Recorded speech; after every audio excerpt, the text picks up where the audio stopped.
오늘 우리에게 주신 하나님의 말씀은 역대하 12장 5절에서 11절까지의 말씀입니다. 역대하 12장 5절에서 11절까지의 말씀입니다. 조금 길지만 우리 함께 읽어보도록 하겠습니다. 같이 읽습니다. 시작. 그때 유다 방백들이 시삭의 일로 예루살렘에 모였는지라 선지자 스마야가 르호보암과 방백들에게 나와 이르되 여호와께서 이같이 말씀하시기를 너희가 나를 버렸으므로 나도 너희를 버려 시삭의 손에 넘겼노라 하셨다 한지라. 이에 이스라엘 방백들과 왕이 스스로 겸비하여 이르되 여호와는 의로우시다 하며 여호와께서 그들이 스스로 겸비함을 보신지라. 여호와의 말씀이 스마야에게 임하여 이르시되 그들이 스스로 겸비하였으니 내가 멸하지 아니하고 저희를 조금 구원하여 나의 노를 시삭의 손을 통하여 예루살렘에 쏟지 아니하리라. 그러나 그들이 시삭의 종이 되어 나를 섬기는 것과 세상 나라들을 섬기는 것이 어떠한지 알게 되리라 하셨더라. 애굽 왕 시삭이 올라와서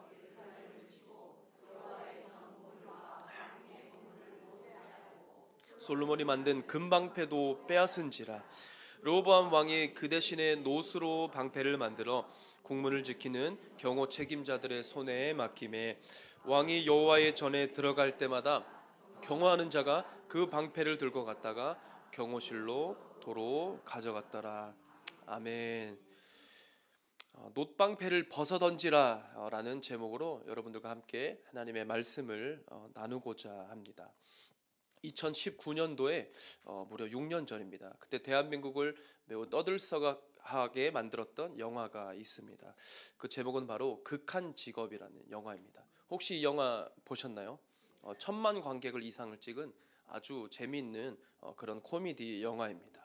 근데 이 영화의 성공의 그 요소 중 하나는 물론 재미있는 그런 코미디도 있지만 아마도 이 치킨이라는 아이템 덕분이 아니었을까 싶습니다.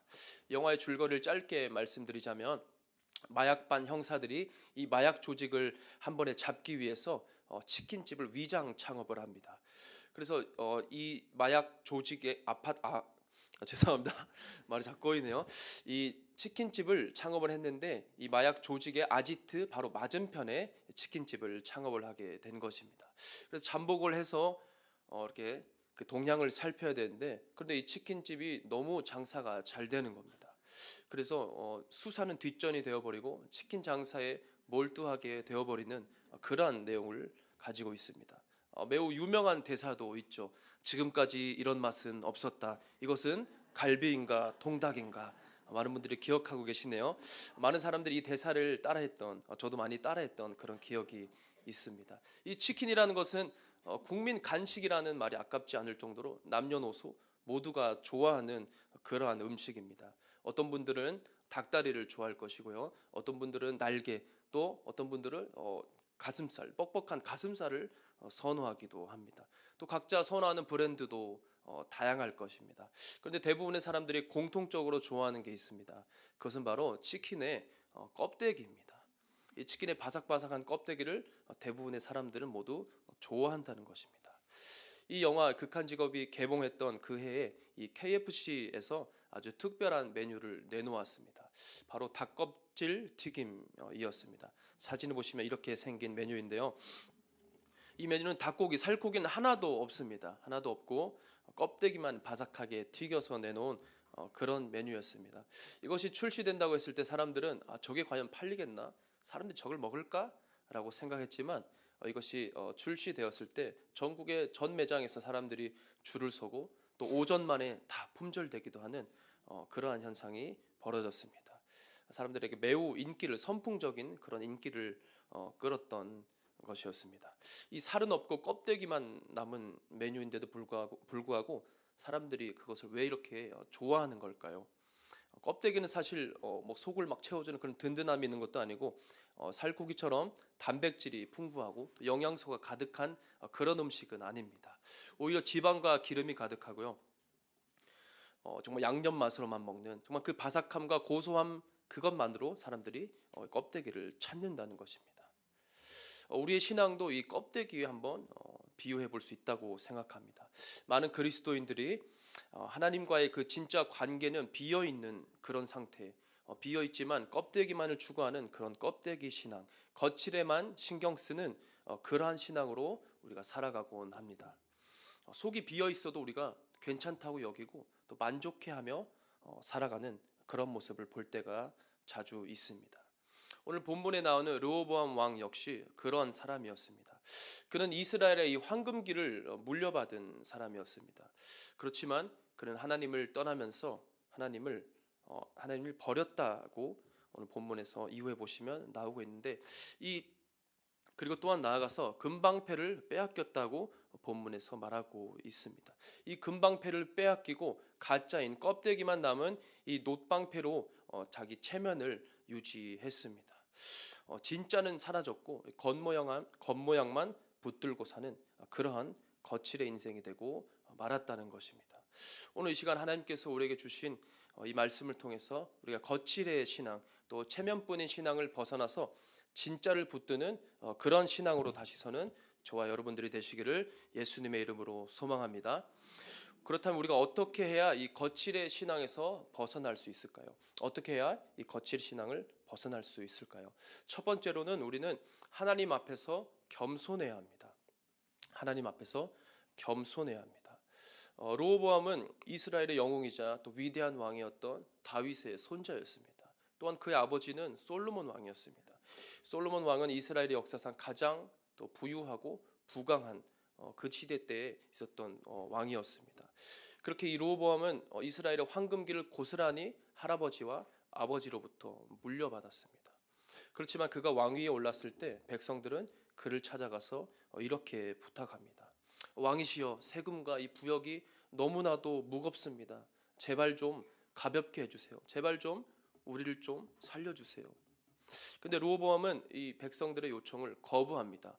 원로들은 르호보암 왕에게 백성들의 요구를 들어주라고 얘기했지만 르호보암의 친구들은 그렇게 하지 말고 더욱더 강하게 나가야 한다고 조언을 해줍니다. 그래서 르호보암 왕은 역대하 10장 14절을 보시면 이렇게 백성들에게 얘기합니다. 내 아버지는 너희의 멍에를 무겁게 하였으나 나는 더 무겁게 할지라. 내 아버지는 가죽 채찍으로 너희를 치셨으나 나는 전갈 채찍으로 치리라 하니라. 이 한마디로 인해서 이스라엘은 결국 남과 북으로 갈라지게 되었습니다. 그리고 이것이 끝이 아니었습니다. 르호보암은 왕위가 견고해지자 하나님을 버리고 온 백성과 함께 죄를 범하고 말았습니다. 그것이 오늘 본문인 12장 1절에서 나오는 말씀입니다. 이렇게 말하고 있습니다. 르호보암의 나라가 견고하고 세력이 강해짐에 그가 여호와의 율법을 버리니 온 이스라엘이 본받은지라. 르호보암은 교만하여서 하나님의 그 율법을 버렸습니다. 왕이 하나님을 떠나자 온 나라가, 온 백성이 따라서 하나님을 떠나기 시작했습니다. 지도자가 무너지면 백성들도 마찬가지로 무너진다는 법입니다. 이렇게 하나님의 율법을 버렸던 르호보암에게 하나님은 선지자 스마야를 보내셔서 그를 통해 이렇게 말씀하셨습니다. 12장 5절입니다. 너희가 나를 버렸으므로 나도 너희를 버려 시삭의 손에 넘겼노라. 이처럼 하나님을 떠난 자는 반드시 멸망의 길로 접어들게 된다는 것입니다. 할아버지와 그 아버지 때의 영광을 경험했던 이스라엘은 이제 왕인 르호보암과 함께 멸망할 위기에 처해버린 것입니다. 이 말씀을 들은 르호보암과 지도자들은 그제서야 정신을 차리고 스스로 겸비하여 이렇게 고백합니다. 6절 말씀 우리 한번 같이 읽어보도록 하겠습니다. 시작. 이에 이스라엘 방백들과 왕이 스스로 겸비하여 이르되 여호와는 의로우시다 하매. 하나님께서는 그들의 겸비함, 겸손한 모습을 보셨고 전멸하지는 않기로 하셨습니다. 그런데 문제는 르호보암이 이 순간에는 하나님 앞에 엎드리고 하나님 앞에서 낮은 자세를 보였지만 이 겸손이 끝까지 이어지지 않았다는 것이 그 문제인 것입니다. 진짜 겸손한 것은 일시적인 태도를 말하는 것이 아닙니다. 끝까지 주님을 찾고 또 주님 앞에 엎드리는 꾸준한 순종, 그것이 바로 진짜 겸손인 줄로 믿습니다. 빌립보서 2장 8절에서 예수님의 겸손에 대해서 이렇게 얘기하고 있습니다. 사람의 모양으로 나타나사 자기를 낮추시고 죽기까지 복종하셨으니 어떻게 하셨다고 말하고 있습니까? 죽기까지 복종하셨다라고 말하고 있습니다. 예수님의 겸손이야말로 진정한 겸손의 본입니다. 그래서 우리는 예수님을 따라서 죽기까지 끝까지 그 겸손을 잃지 않고 유지해야 한다는 것입니다. 르호보암은 말로만 여호와는 의로우시다 이렇게 고백했지만 끝까지 겸손하지 못했습니다. 그 이집트의 왕이 쳐들어오는 것이 무서웠기 때문에 그 순간만큼은 하나님 앞에서 엎드리고 하나님 앞에서 겸비하였지만 그의 마음이 지속되지는 못했던 것입니다. 오늘 본문인 12장 후반부인 14절을 보시면 르호보암에 관하여 이렇게 말하고 있습니다. 제가 읽어드리겠습니다. 르호보암이 악을 행하였으니 이는 그가 여호와를 구하는 마음을 굳게 하지 아니함이었더라. 또 15절을 보시면 르호보암의 처음부터 끝까지의 행적은 선지자 스마야와 선견자 이도의 족보책에 기록되지 아니하였느냐. 르호보암과 여로보암 사이에 항상 전쟁이 있으니라. 겸손은 잠깐이었을 뿐이었습니다. 이 겸손이 끝까지 가지 않았고 하나님 앞에서 그 마음을 굳게 하지 않았기 때문에 그렇기 때문에 르호보암은 그 통치 기간 내내 전쟁이 끊이지 않게 되었습니다. 이렇게 겉만 번지르르한 겸손은 하나님께서 기뻐하시는 진짜 겸손이 아니라는 것을 오늘 말씀이 얘기하고 있습니다. 하나님 앞에서 겸손해야 한다는 것은 우리에게도 주신 말씀인 줄로 믿습니다. 최근에 담임 목사님은 강단에서 교회가 또 커지고 또 목사님의 영향력이 커지는 것에 대해서 말씀하시면서 두렵다라는 말씀을 하셨습니다. 그렇기 때문에 우리 교회가 더욱더 함께 기도해야 한다는 것을 강조하셨습니다. 우리 교회는 개척부터 또 지금까지 새성전 입당과 또 놀라운 수적인 성장 등을 경험하고 있습니다.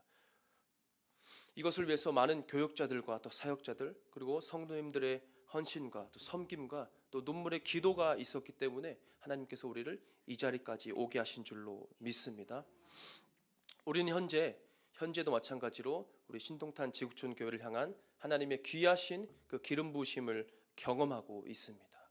그래서 때마침 시기적절하게 우리에게 큰 울림을 주는 한 책의 내용을 소개하고자 합니다.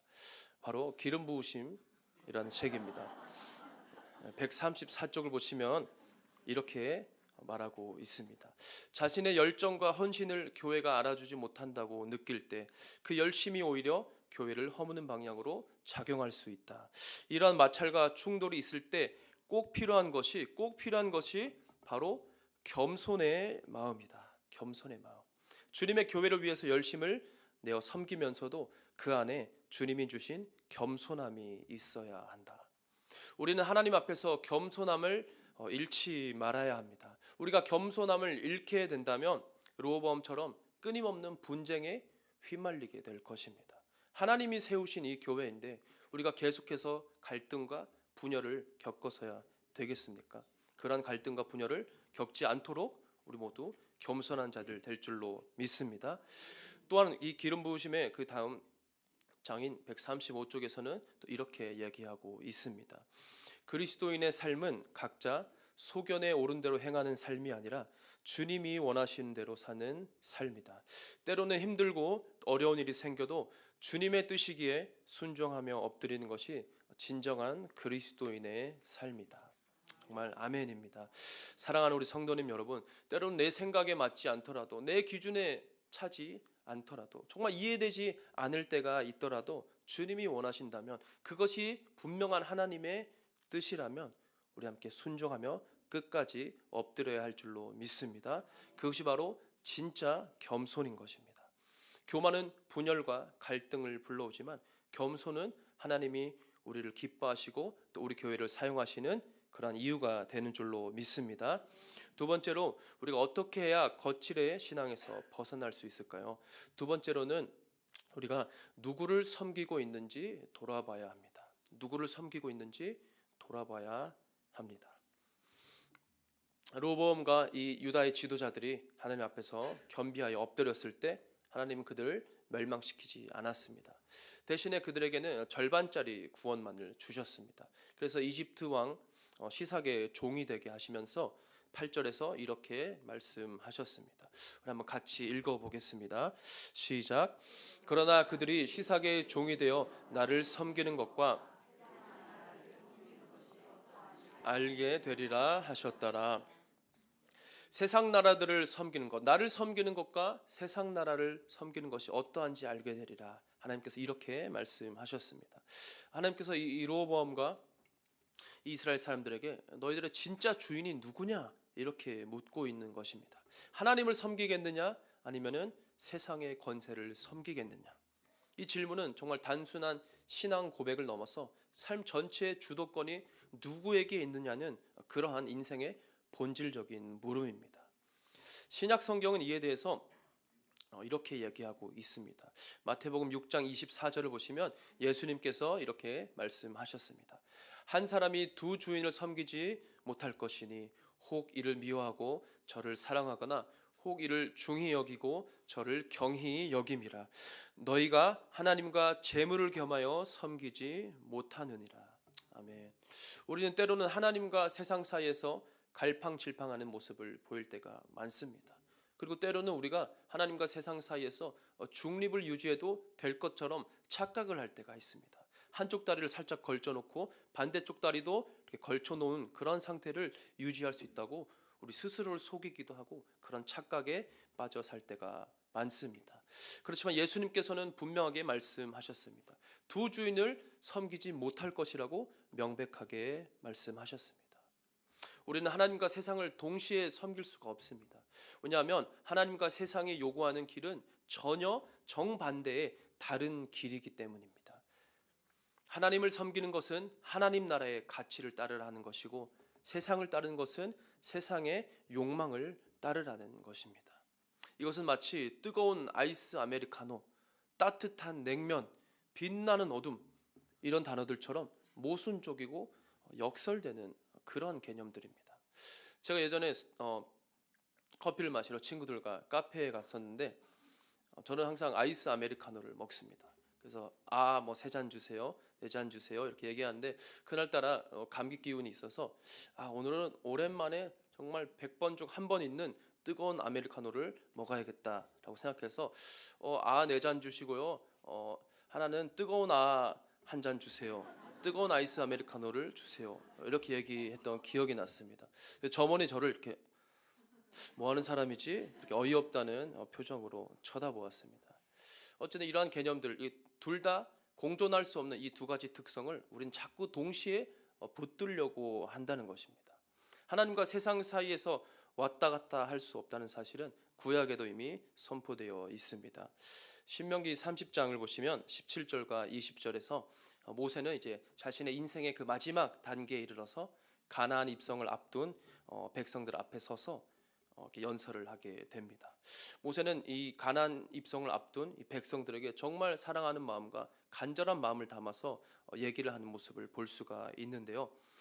모세의 심정을 한번 상상해 보았으면 합니다. 모세는 그 출애굽의 전 과정을 누구보다 정말 잘 알고 있습니다.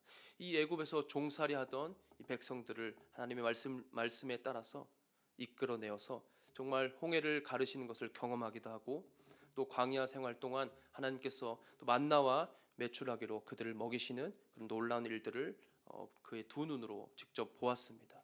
또한 불기둥과 구름기둥으로 밤낮으로 하나님을 지키시며 인도하신 그 은혜를 백성들과 함께 누렸습니다. 물론 좋은 기억만 있었던 것은 아니었습니다.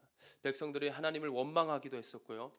마실 물이 없다고 정말 원망하기도 하고 먹을 고기가 없다고 불평하는 것을 보았고 또 모세가 하나님을 만나러 산에 올라간 사이에 어떻게 되었습니까? 사람들은 금송아지를 만들어서 우상을 만들어 섬기는 정말 이런 배은망덕한 말도 안 되는 일들을 저지른 것을 모세는 잘 기억하고 있었습니다. 그럼에도 불구하고 하나님은 이들을 끝까지 인도해 내셨습니다. 비록 1세대는 이 출애굽을 함께했던 1세대는 모두 광야에서 죽고 말았지만 이제 그 다음 세대가 가나안 입성을 앞두고 있는 그런 시점에서 모세는 다시 한번 정말 가슴 절절하게 그들에게 외칩니다. 30장 17절 신명기 30장 17절 보시면 이렇게 얘기하고 있습니다. 당신들이 마음을 돌려서 순종하지 않고 빗나가서 다른 신들에게 절을 하고 섬기면 오늘 내가 당신들에게 경고한 대로 당신들은 반드시 망하고 맙니다. 모세는 백성들에게 얘기하고 있는 것입니다. 당신들이 다른 신들에게, 하나님이 아닌 다른 신들을 섬기게 된다면 너희들은 망하고 말 것이다. 19절에 이어서 이렇게 얘기합니다. 생명과 사망, 복과 저주를 당신들 앞에 내놓았습니다. 당신들과 당신들의 자손이 살려거든 생명을 선택하십시오. 주 당신들의 하나님을 사랑하십시오. 그의 말씀을 들으며 그를 따르십시오. 그러면 당신들이 살 것입니다. 모세는 이 가나안 입성을 앞두는 이 다음 세대에게 정말 가슴 절절하게 이렇게 얘기하고 있는 것입니다. 하나님을 선택해야 한다. 그래야만 너희들이 살 것이다. 이것만이 생명의 길이라고 모세는 얘기하고 있는 것입니다. 이번만큼은, 제발 이번만큼은 하나님을, 생명을 택하라고 정말 눈물로 외치고 있는 것입니다.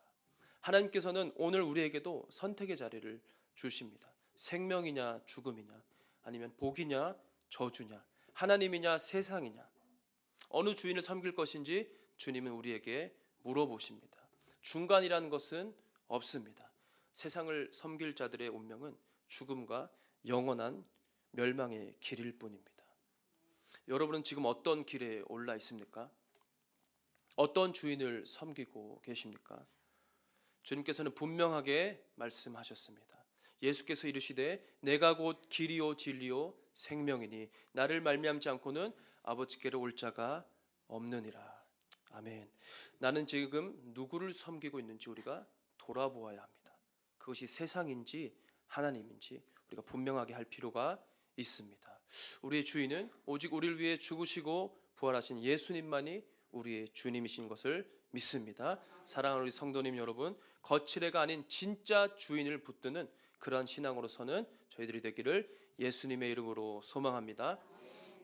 어떻게 해야 거칠의 신앙에서 벗어날 수 있을까요? 세 번째로는 우리는 진짜를 지켜내야 합니다. 진짜를 지켜내야 합니다.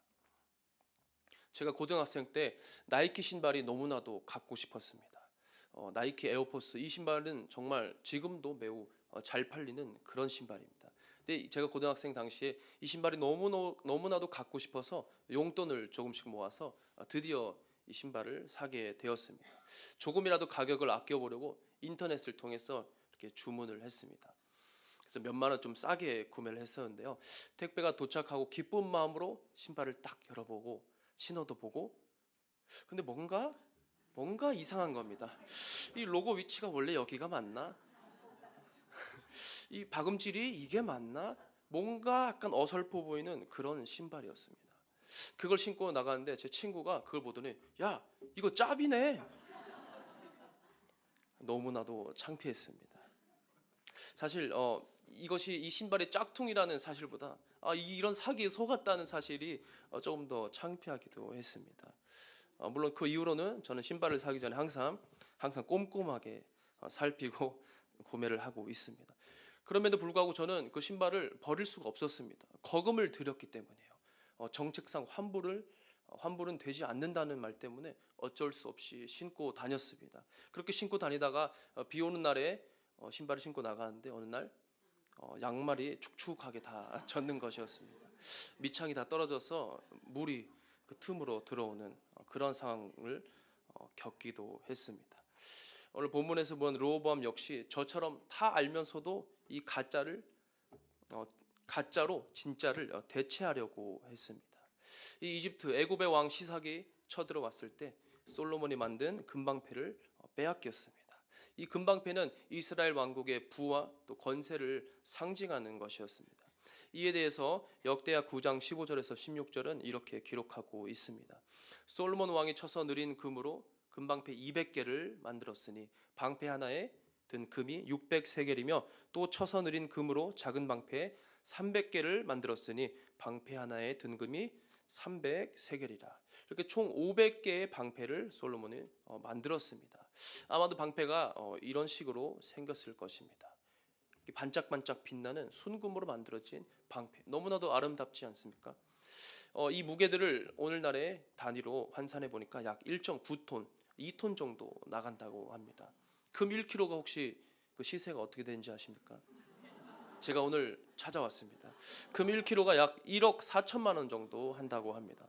그래서 오늘날의 시세로 계산을 해보면 이 솔로몬의 방패들의 가치는 오늘날 우리 돈으로 약 2,660억 원 정도 된다고 합니다.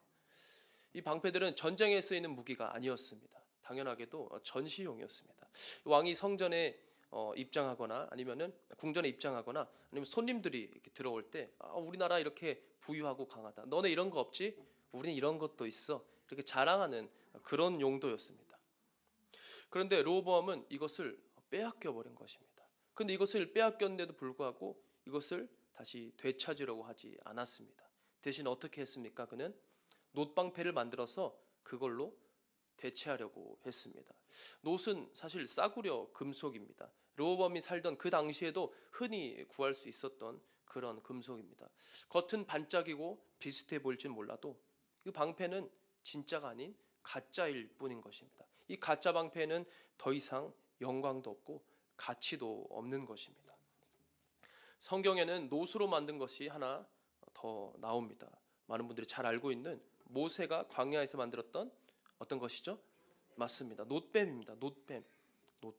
이 사람들이 불뱀에 물려서 죽어갈 때 하나님은 모세에게 놋뱀을 만들어서 장대에 이렇게 달라고 하셨습니다. 그것을 쳐다보는 사람들은 살 것이라고 했습니다. 이 놋뱀은 단순한 금속 조각이 아니었습니다. 이것은 하나님의 은혜와 구원의 도구였던 것입니다. 그리고 신약 성경 이 놋뱀이 예수님의 예표였다고 말합니다. 요한복음 3장 14절 15절 이렇게 말하고 있습니다. 모세가 광야에서 뱀을 든 것 같이 인자도 들려야 하리니 이는 그를 믿는 자마다 영생을 얻게 하려 하심이니라. 아멘. 모세가 장대에 높이 든 이 놋뱀을 바라보는 자마다 살았던 것처럼 예수님을 바라보는 자들을 영원한 생명을 얻게 되는 줄로 믿습니다. 이 놋뱀은 생명을 살리는 도구였습니다. 그렇지만 이 르호보암의 놋방패는 생명을 주지 못했습니다. 구원의 도구가 아니라 잃어버린 영광을 가리는 정말 체면의 가면일 뿐이었습니다. 이 놋뱀이 생명을 살리는 상징이었다면 르호보암의 놋방패는 진짜를 잃어버린 짝퉁 신앙의 상징이었던 것입니다. 혹시 우리의 신앙도 이러한 놋방패 신앙이진 않은지 우리가 돌아볼 필요가 있습니다. 처음에는 우리가 진짜 금방패를 붙들었지만 어느새부터 그것을 잃어버리고 나서 놋방패로 때우고 있지는 않은지, 진짜를 잃어버린 것을 알고 있음에도 불구하고 우리의 체면만 챙기고 있지는 않은지 우리가 돌아보아야 할 필요가 있습니다. 사랑하는 우리 성도님 여러분, 우리는 하나님이 주신 이 영광을, 이 은혜를 잃어버리지 않기 위해 우리 함께 지켜내야 할 줄로 믿습니다. 이 놋방패처럼 우리의 체면을 지키는 것이 아니라 우리가 정말 진짜 복음, 진짜 영광, 진짜 믿음의 싸움을 이어나가야 할 줄로 믿습니다. 그렇게 할 때에 우리의 또 자녀 세대, 우리의 다음 세대가 우리가 물려준 놋방패를 들고 체면치레하는 그러한 신앙을 물려받는 것이 아니라 진짜 복음의 금방패를 이어받을 수 있도록 진짜를 지켜내는 그러한 저와 여러분들이 되시기를 예수님의 이름으로 소망합니다. 서두에 언급했던 영화 극한 직업 이야기로 다시 돌아가 보려고 합니다. 이 영화를 보시면은 이 형사들이 마약 밀매 조직을 잡으려고 이제 식당을 운영하는 그런 상황이죠. 근데 아까 말씀드렸다시피 예상치 못하게 치킨집이 완전 초대박이 나버립니다. 장사가 너무 잘 되다 보니까 수사가 뒷전이 돼버리고 온통 치킨을 튀기느라 정신이 없게 됩니다. 심지어 어떤 형사는 우리 그냥 경찰 때려치우고 치킨이나 팔자. 돈도 많이 버는데 뭐가 문제야. 정말 웃기지만 사실 진짜 이게 코미디인 것 같습니다. 마약을 잡으려고 시작한 이 위장 장사가 본업이 되어버린 것이에요. 진짜 해야 할 일을 까맣게 잊어버리고 돈이 되니까, 이것이 반응이 좋으니까 치킨 장사에 푹 빠져버린 것입니다.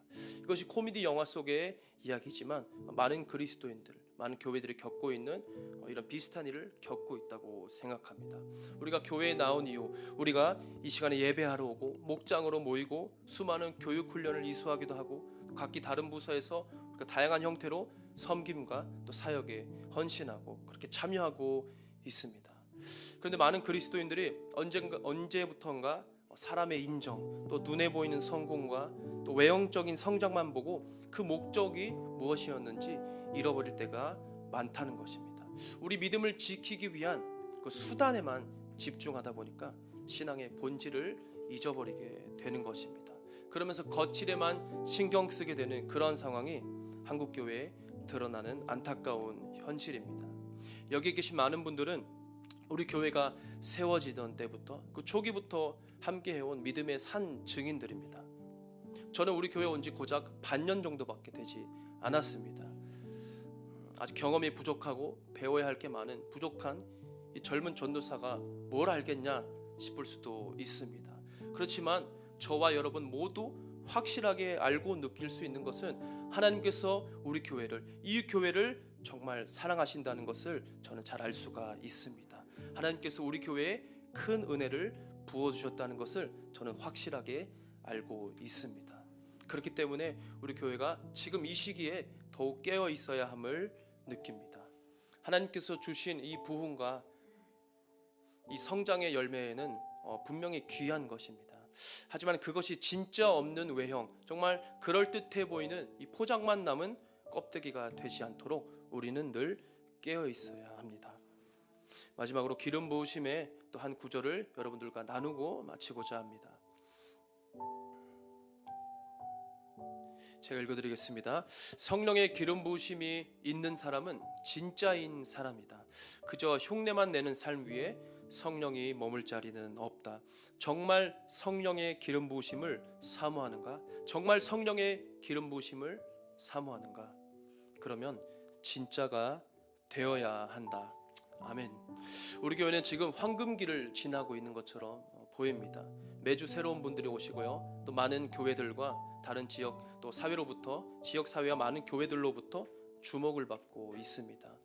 이런 가운데 하나님께서 주신 이 부흥과 또 성장, 이 모든 것이 정말 너무 감사하고 벅차지만 이럴 때일수록 우리가 더욱더 하나님 앞에서 진짜가 되기 위해서 몸부림쳐야 할 줄로 믿습니다. 르호보암이 무너지니 온 이스라엘이 함께 무너졌습니다. 오늘 우리가 무너지면 우리 다음 세대도, 우리의 가정도, 우리의 교회도 함께 무너지게 됩니다. 그러니 이때일수록 우리가 더욱더 함께 기도해야 합니다. 우리 담임 목사님 위해서 우리 함께 기도해야 합니다. 우리 교역자들과 또 사역자들을 위해서도 기도해야 합니다. 우리의 목자들, 우리의 리더들, 우리 각 직분자들을 위해서도 우리 함께 기도해야 합니다. 우리의 목장원들과 우리의 다음 세대와 또 주님의 몸된 교회를 이루기 위해 모인 우리 교회 공동체를 위해서도 우리 함께 기도해야 할 줄로 믿습니다. 사랑하는 우리 성도님 여러분, 우리가 이 순항의 시기에 정말 우리가 이 교회의 본질을 잊지 않기를 바랍니다. 우리의 놋방패를 벗어 던져버리고 진짜 복음을 지키는 교회, 진짜 교회다운 교회, 성령의 기름 부으심이 마르지 않는 진짜 그리스도인의 삶을 살아내는 저와 여러분들이 되시기를 예수님의 이름으로 간절히 소망합니다. 함께 기도하도록 하겠습니다.